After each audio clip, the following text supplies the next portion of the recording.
सर्व आज इथे आवर्जून उपस्थित आलात। आजची ही पत्रकार परिषद घेण्याचं सर्वात मुख्य कारण हे की आपल्याला सर्वजण ज्ञात आहात की महाराष्ट्रासहित संपूर्ण देशामध्ये बेरोजगारीचं प्रमाण जास्त प्रमाणात वाढत आहे। दिवसेंदिवस हा अत्यंत गांभीर्य विषय असून बरेच तरुण युवा ह्या बेरोजगारीमुळे, नोकरी मिळत नसल्यामुळे चुकीचे पावलं उचलत आहेत, डिप्रेशनमध्ये जात आहेत, नैराश्यामध्ये जात आहेत, कुणी ह्यामुळे टोकाचं असं आत्महत्येसारखे पावले उचलत आहेत। आणि बरेच युवा पिढी हे रोजगार न मिळत असल्यामुळे त्या ठिकाणी चुकीच्या मार्गांवरती जाऊन गुन्हेगारी क्षेत्र असेल तिथे वळत आहेत, व्यसनाधीन होत आहेत। म्हणून हर्ष फाउंडेशन जवळपास गेल्या 14 वर्षांपासून 2014 पासून जवळपास 10 वर्षांपासून महाराष्ट्रामधील 19 जिल्ह्यांमध्ये कार्यरत आहे।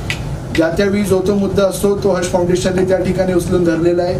मागे एक शैक्षणिक विषय ज्यावेळी होता त्यावेळी सुद्धा अशीच एक पत्रकार परिषद घेऊन जे कोण गरजू विद्यार्थी आहेत त्यांना संपूर्ण शिक्षणाचा खर्च हर्ष फाउंडेशनच्या माध्यमातून घेतला जाईल हे त्या ठिकाणी आपण जाहीर केलं होतं। आता रोजगारचा प्रश्न अत्यंत ऐरणीवरती असल्यामुळे आणि अशी टोकाची समस्या होत असल्यामुळे आपण हा त्या ठिकाणी निर्णय घेत आहोत की 1 जुलै 2024 पासून 7 ऑक्टोबर 2025 जवळपास सव्वा वर्षाच्या या काळामध्ये महाराष्ट्रातील 10,000 युवकांना त्या माध्यमातून रोजगार प्रदान करण्याचं जाहीर करतो।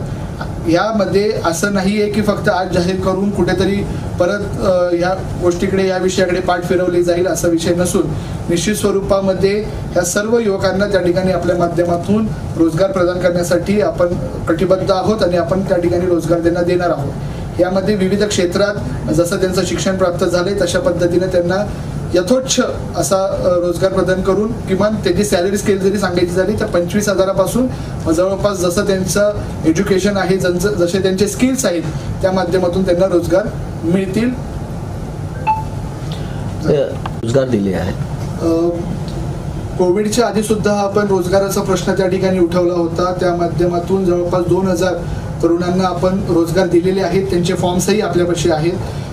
त्यांचं धन्यवाद थँक्स लेटरही हर्ष फाउंडेशनपाशी आपल्यापाशी पोहोचलेलं आहे। आत्ता हा आपण मुद्दा पुन्हा एकदा उपस्थित करतोय कारण की पुन्हा एकदा अनएम्प्लॉयमेंटचं प्रमाण फार वाढत चालले। जवळपास 35% IIT ग्रॅज्युएट्सला, मुंबई IIT ग्रॅज्युएट्सला सुद्धा त्या ठिकाणी नोकरी मिळत नाही। हा फार गंभीर विषय असल्यामुळे 1 जुलैपासून आपण म्हणजे उद्यापासून आपण रोजगार प्रदान करणार आहोत। त्यात बऱ्याच जणांचे आपल्यापाशी ॲप्लिकेशन फॉर्म आलेले आहेत। त्यातल्या काही जणांना आज आपण अपॉइंटमेंट लेटर सुद्धा देत आहोत। आणि याच्यामध्ये तुम्ही काय ठेवलेलं आहे आणि कुठले जॉब्स सध्या अवेलेबल? ह्यामध्ये सध्या आता क्रायटेरिया असं काही नाहीये। मिनिमम एज्युकेशन त्याचं 12वी असावं आपला हा प्रयास आहे। भविष्यात येणाऱ्या वेळेत आपण 10वी सुद्धा साठी पण काहीतरी करू, पण आता क्रायटेरिया हाच आहे की 12वी त्यांचं असावं आणि त्यांची करण्याची जिद्द असावी। स्किल बेस आहे, हां ते स्किल बेस आहे, एज्युकेशन बेस आहे। माझ्यासोबत आता माझ्या उजव्या बाजूला राहुल नाटा बसलेले आहेत, त्यांचं ग्रॅनिझर कंपनी आहे, त्यांचं त्यासोबत रोवेट म्हणून इलेक्ट्रिकल बाईक आणि कार मॅन्युफॅक्चरिंग कंपनी आहे। त्यांना त्या ठिकाणी रोजगार प्रदान करायचे जवळपास त्यांच्याच माध्यमातून आपल्याला नाही म्हटलं तरी जवळपास 10,000 त्यांनाच लागणार आहेत। असे बरेच सारे ऑर्गनायझेशन्स आहेत। त्यासोबत आवर्जून मला सांगायला आवडेल की ज्या तरुणांना ज्यांना व्यवसाय करण्याची इच्छा आहे, ज्यांना स्वतःच्या पावलांवरती, कारण की प्रत्येकालाच रोजगार नाही, आपण भारत हा युवकांचा देश म्हटला जातो आणि कुठल्याही देशाची प्रगती त्या ठिकाणी होते ज्यावेळी तिकडचं युवक सक्षम होतं। तर अशा तरुणांना ज्यांना रोजगार व्यतिरिक्त व्यवसाय स्वतःचा करायचा आहे आणि त्यांना आर्थिक सहाय्य पाहिजे असेल तर विश्वासच्या माध्यमातून आपले जे फायनान्शियल इन्स्टिट्यूट आहे त्या माध्यमातून आपण त्यांना रोजगारासाठी सुद्धा अर्थसहाय्य करणार आहोत। त्यासोबत निर्मिती ग्रुपचे आपले काही बरेचसे वेंचर्स आहेत। निर्मिती ग्रुप रिअल इस्टेटमध्ये काम करतं, त्यासोबत हॉटेल इंडस्ट्रीमध्ये काम करतं। अशा माध्यमातून वेगवेगळे आपले ऑर्गनायझेशन्स आहेत। काही ऑर्गनायझेशन मी तिथे कनेक्ट आहे, काही माझे मित्र सहकार्यांचे ऑर्गनायझेशन्स आहेत। असे जवळपास आपण येत्या वर्षभरात 10,000 रोजगार देणार आहोत। सर, जे जॉबचे प्रकार आहेत ते कशा प्रकारचे? जॉबचे प्रकार मी आता सांगितल्याप्रमाणे विश्वासच्या माध्यमातून फायनान्शियल इन्स्टिट्यूट आहे। ह्यात सगळ्यात जास्त जर जॉब प्रोव्हाइडिंग कुठली असेल तर रोवेट आहे आणि ग्रॅनिझर आहे। त्याबद्दल माझं बोलणं झाल्यानंतर राहुल जे आहेत त्यावरती जास्त प्रखरपणे बोलू शकतील। ठीक आहे सर, मराठी माणसं कुठंतरी साठी रोजगार बघतात, म्हणजे नोकरी करतात, तर त्यांना आपण असं हे करू शकत नाही का की तुम्ही स्वतःच उद्योजक बना वगैरे? नाही, म्हणूनच मी त्या ठिकाणी म्हटलं की ज्यांना उद्योजक बनायचे त्याच्यासाठीही आपल्यापाशी आहेत आपण एकत्रितपणे ग्रॅनीचं रोवेट निर्मिती ग्रुप आम्ही एकत्रपणे असेही काम करत आहोत की ज्यांना रोजगार करायचे, ज्यांना व्यवसाय करायचे, त्यासाठीही आमचे काही मॉड्यूल्स आहेत. आपण सर्वात शेवटी मी संपर्क क्रमांक देईन, जो आपला हर्ष फाउंडेशनचा सेवा क्रमांक आहे, त्यावरती संपर्क साधल्यानंतर मग ज्याला जसं हवंय, कारण की एक म्हटलं जातं की ज्याला केस नाही त्याला कंगवा विकण्यात अर्थ नाही. त्यामुळे ज्याला जशी गरज आहे त्याला ते देण्यात त्या ठिकाणी, म्हणजे ज्याला नोकरी करायची त्याला नोकरी, जो व्यवसाय करू इच्छितोय त्याला व्यवसायासाठी आपण सहकार्य. याच्यामध्ये महिलांचा सहभाग आहे का, मुलींचा? निश्चित स्वरूपामध्ये महिलांसाठी आणि त्यासोबतच राहुलजींचा हा प्रयास आहे, त्यांचं आता त्या मॉड्यूलवरती काम चाललंय, ते माझ्यानंतर तेही सांगतील की महिलांसाठी सुद्धा आपण काम करत आहोत. त्यासोबत तृतीयपंथांसाठी पण आपण काम करत आहोत. महिलांना सुद्धा व्यवसायामध्ये जर येऊ इच्छित असतील तर त्यांच्यासाठी सुद्धा विश्वासच्या माध्यमातून आपण आर्थिक सहकार्य करणार आहोत. इतर मार्गाला क्रिमिनल मध्ये तुम्ही म्हटलं तसे लोक काही असे चांगले म्हणजे आले जॉबला आले असं काही नाही, मला समजलं नाही. म्हणजे तुम्ही म्हटलं ना काही काही लोक वळतात दुसरीकडे, म्हणजे असे काही लोक. हा निश्चित स्वरूपात बघा, आपला हाच प्रयास असणार आहे की आपल्या माध्यमातून एखाद्या घरात चूल पेटावी आणि एखादा जर समजा तो चुकीच्या मार्गावरती वळत असेल आणि तो यातून प्रेरणा घेऊन जर समजा आपल्या मार्गावरती आला, एक जण जरी आला तरी आजचा कार्यक्रम आणि हे आपण घेतलेला जो व्रत आहे तो यशस्वी झाला असं म्हणायला मला नाही. भरपूर झालेले आहेत, भरपूर तरुण आहेत जे चुकीच्या मार्गांवरती होते, व्यसनाधीन झालेले होते. कारण की डिप्रेशन आहे असं आज आहे की आत्ताच्या या सोशल मीडियाच्या ह्याच्यात आपल्याला आपलं दुःख पण व्यक्त होता येत नाही. माणूस स्वतःमध्ये खूप इतकं गुरफटून जातोय की कोणी मग ते व्यसनाधीन होत आहेत किंवा चुकीच्या मार्गावरती ते थोडंफारचं जे शो शायनिंग आहे त्याला प्रलोभित होऊन, अशा तरुणांना सुद्धा आपण काउन्सिलिंगचं त्या ठिकाणी हर्ष फाउंडेशनच्या माध्यमातून काम करतो की ज्यांना त्या ठिकाणी त्यातून बाहेर काढून एक सक्षम त्यांच्या भविष्यामध्ये आपण प्रयत्न करत आहोत. तुमच्या सगळ्यांचे आशीर्वाद मिळाले तर ते यशस्वी होईल. आपल्या फाउंडेशनच्या माध्यमातून आता महाराष्ट्रात किती जिल्हे कव्हर केले? हर्ष फाउंडेशन 2014 पासून कार्यरत आहे. ह्याच्यात 7,000हून अधिक स्वयंसेवक आहेत आणि महाराष्ट्रातील 19 जिल्ह्यांमध्ये 2014 पासून आम्ही कार्यरत करतोय. कोविडमध्ये थोडंसं आपलं कार्य थांबलं होतं, परंतु आता पुन्हा एकदा आपले सर्व सहकारी ऍक्टिव्ह झालेले आहेत आणि आपण पुन्हा त्या नव्या जोम्याने आपलं हर्ष फाउंडेशनचं आहे की सर्वत्र हर्ष प्रस्थापित करूयात, याच उद्देशाने आम्ही गेली 10 वर्ष काम करत आहोत. धन्यवाद सर. ज्या पद्धतीने सर आपण पाहताय की रोज सोशल मीडियावरती स्कॅम वगैरे नोकऱ्या देतो, पैसे वगैरे घेत आहेत, ते स्कॅम उघडकीस येत आहेत, तर आपल्या हर्ष फाउंडेशनवरती पण तसाच विश्वास लोकांनी ठेवा, त्याबाबत आपण काय संदेश द्याल सर? हा, आपण पाहतोय की बरेच ऑर्गनायझेशन्स आहेत की जे नोकरी देण्याचं आश्वासन देऊन त्या जे उमेदवार आहेत त्यांच्याकडून फीस घेतली जाते, त्यांना आश्वासित केलं जातं, त्यांना मल्टी लेवल मार्केटिंग वगैरे सारख्या ठिकाणी फिरवलं जातं की बाबा तुम्ही हे करा, दोघांना सांगा, अजून दोघं आणा, असं काही नाहीये. हर्ष फाउंडेशन कुठल्याही व्यक्तीकडून, कुठल्याही प्रतिनिधीकडून 1 रुपयाही चार्ज करत नाहीये. ही सर्व मोफत त्या ठिकाणी त्यांना सांगितलं जाणार की बाबा तुझं एज्युकेशन हे आहे, तुझ्यापाशी हे ऑप्शन्स आहेत, तुला नोकरी करायची असेल तर तुला हे अशा पद्धतीने ऑप्शन मिळतील, तुला व्यवसाय करायचा असेल तर तुझ्यापाशी हे आहे, तुला जर समजा स्वतः काही दुसरं करू इच्छिते तर तू सांग, तुझी डोक्यात काय आयडिया असेल तर त्यासाठी आपण त्यांना आर्थिक सहकार्य करणार आहोत, पण त्याच्याकडून आपण 1 रुपयाचे चार्ज घेणार नाही आहोत, एवढं मी तुम्हाला आश्वासित करतो.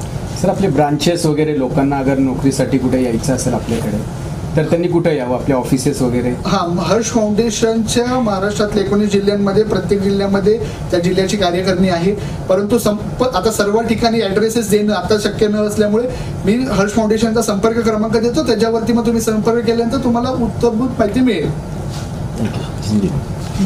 ठीक आहे सर. ग्रॅनीजर प्रायव्हेट लिमिटेडचं फाउंडर अँड चेअरमन. आमची जी कंपनी आहे ही जे विविध पोर्टल्स आहेत जे डिलिव्हरी सर्व्हिसेस देतात, जसं झोमॅटो झालं, स्विगी झालं, पोर्टर झालं, ब्लिंकिट किंवा हे जे बाकी ॲप्स आहेत, तर त्यांना बॅक एंड सर्व्हिस आम्ही देतो.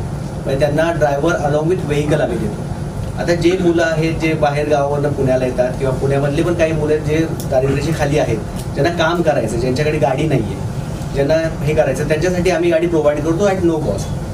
त्यांनी त्यात काम करावं, त्यांनी त्याचं अर्निंग करावं, त्याच्यातनं जे गाडीचा जो कॉस्ट असेल, जे आमची फायनान्स कॉस्ट, ते आम्ही काढू आणि राहिलेले पैसे पूर्ण ते ड्रायव्हरला मिळतात. सो ह्या प्लॅटफॉर्मवर आम्ही काम करतो. ह्याच्यामध्ये आम्ही त्यांना इलेक्ट्रिकल 2 व्हीलर प्रोव्हाइड करतो, इलेक्ट्रिकल 3 व्हीलर कार्गो पण आहेत आपल्याकडे आणि पॅसेंजर पण आहे. तर ह्या माध्यमातून आम्ही सध्या डिलिव्हरी सर्व्हिस प्रोव्हाइडरचं काम करतो आणि त्यासाठी आम्हाला पण मुलांची गरज आहे, म्हणून आम्ही हर्ष फाउंडेशनला अप्रोच केला आणि हर्ष फाउंडेशन पण पुढे आले आणि म्हणले आपण एकत्र काम करू आणि आपल्याला चांगलं काहीतरी करता येईल. पुण्यात कुठं ऑफिस आहे आपलं? पुण्यात कुठून चालतं आपलं? पुण्यामध्ये आमचे 2 ऑफिसेस आहेत, एक रेंजल रोडला आहे आणि एक कोथरूडमध्ये आहे. ठीक है सर, हिंदी में देखिए। भारतामध्ये जवळपास 8%, तर टक्केवारीमध्ये सांगितलं तर 8% तरुण हे बेरोजगार आहेत, जो आकडा सरकारकडून प्राप्त झाला. त्यामुळे तो किती खरा आहे याच्याबद्दल अजूनही, कारण की आपण पाहतोय प्रत्येक दुसरा तरुण आजही नोकरीच्या शोधात आहे आणि तो जिथे नोकरी करतोय तिथे समाधानी नाहीये. एखादा तरुण जर संपूर्ण त्याचं शिक्षणाचं जर इंजिनिअरिंगवरती जर जवळपास 5-10 लाख रुपये खर्च केल्यानंतर त्याला जर 10-12 हजाराची नोकरी मिळत असेल तर त्याला आपण रोजगार मिळतोय हे म्हणणं चुकीचं त्या ठिकाणी. सर हिंदी में बताएंगे सर.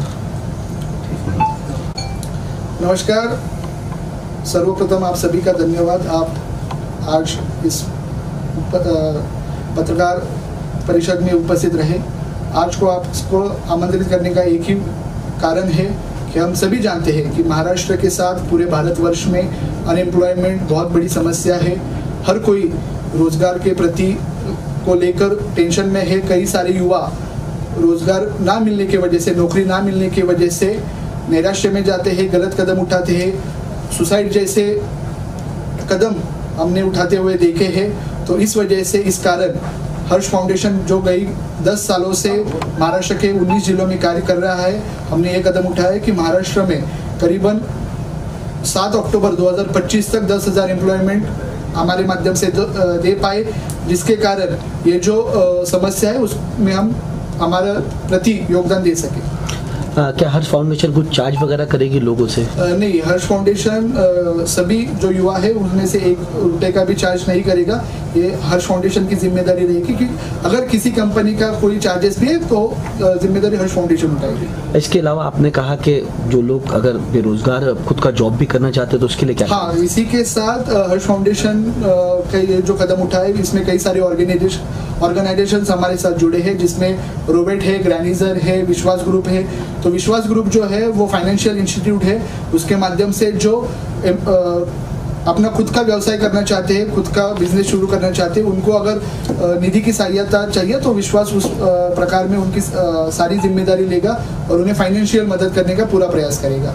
इसी के साथ जो महिला भी व्यवसाय शुरू करना चाहते हैं उनके लिए भी हमने कई सारे योजना बनाई हुई है, उसके माध्यम से उन्हें भी हम इस प्रकार से मदद करने का प्रयास कर रहे हैं. जैसे महिलाओं की बात की, वर्क टू होम आजकल महिलाओं का चल रहा है, तो आपके पास कोई ऐसी पॉलिसी है जो महिला जो है वर्क टू होम कर सके?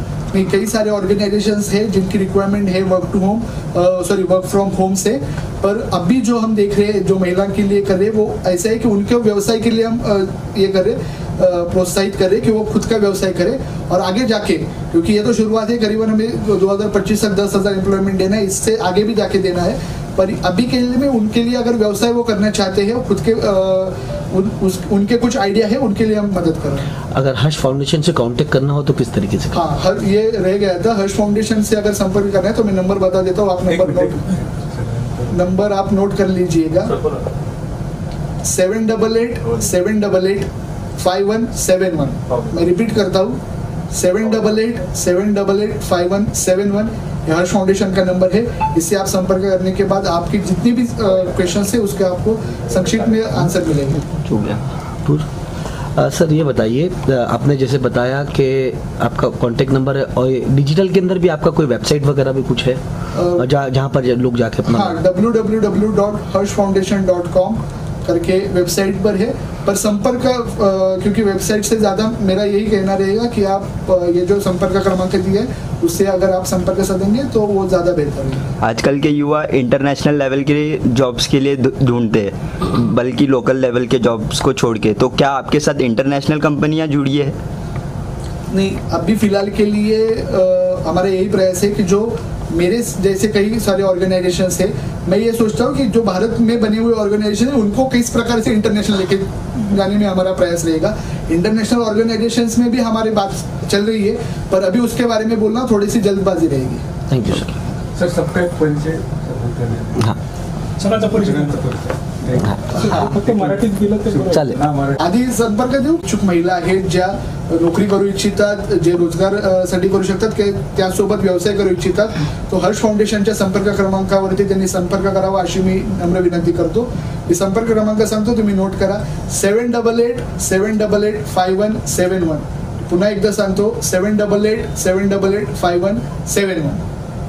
आणि कोण कोण बसलात, कोण कोण आहेत, तुम्ही इंट्रोडक्शन तर द्या. आजच्या या पत्रकार परिषदेस जो आपण मुद्दा उचलला आहे, ज्यात मला प्रामुख्याने सहकार्य करतायत ते माझे मित्र, माझे सहकारी, माझ्या उजव्या बाजूला राहुल नाटाजी, जे ग्रॅनिझर आणि रोवेट कंपनीचे प्रमुख आहेत, मुख्य आहेत.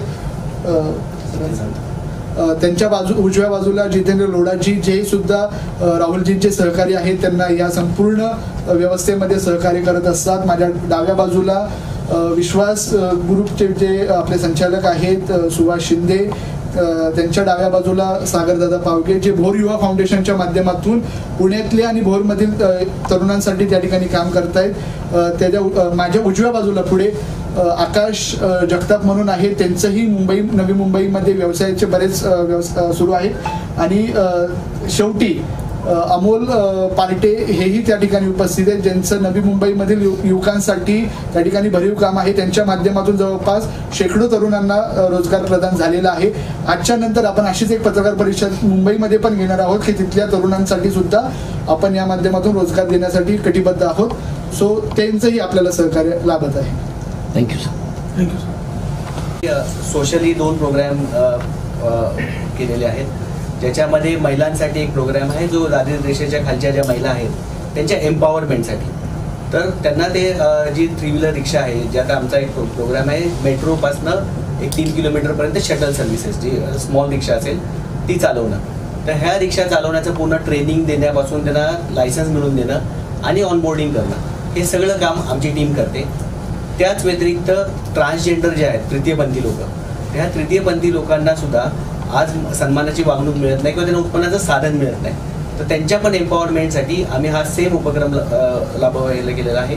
त्याच्यामध्ये त्यांना पण पूर्ण आपण ट्रेनिंग देणार, लायसन्स आणि ऑनबोर्डिंगपर्यंत सगळं काम आमची टीम करते. ह्याचबरोबर आमचा एक ॲप पण आहे रेडिगो म्हणून, त्याच्यावर ओला उबरसारखं ट्रान्सपोर्ट सर्व्हिस आणि डिलिव्हरी सर्व्हिसेस ह्या दोन्ही पण प्रोव्हाइड केल्या जातील. सो हे सगळे लोक त्याच्यावर पण एम्प्लॉय केले जातील. हे निश्चित सत्य आहे की येत्या 2-3 महिन्यांमध्ये महाराष्ट्र विधानसभा निवडणुका लागत आहेत, परंतु हा कुठलाही निवडणुकीचा स्टंट नसून आपल्या बांधवांसाठी उचललेलं एक जबाबदारीचा पाऊल आहे. निश्चित स्वरूपात सामाजिक कार्यासोबत मी एका राजकीय पक्षासोबत संलग्न आहे, परंतु हा राजकीय विषय नसून सामाजिक कटिबद्धता जपण्यासाठी घेतलेलं पाऊल आहे.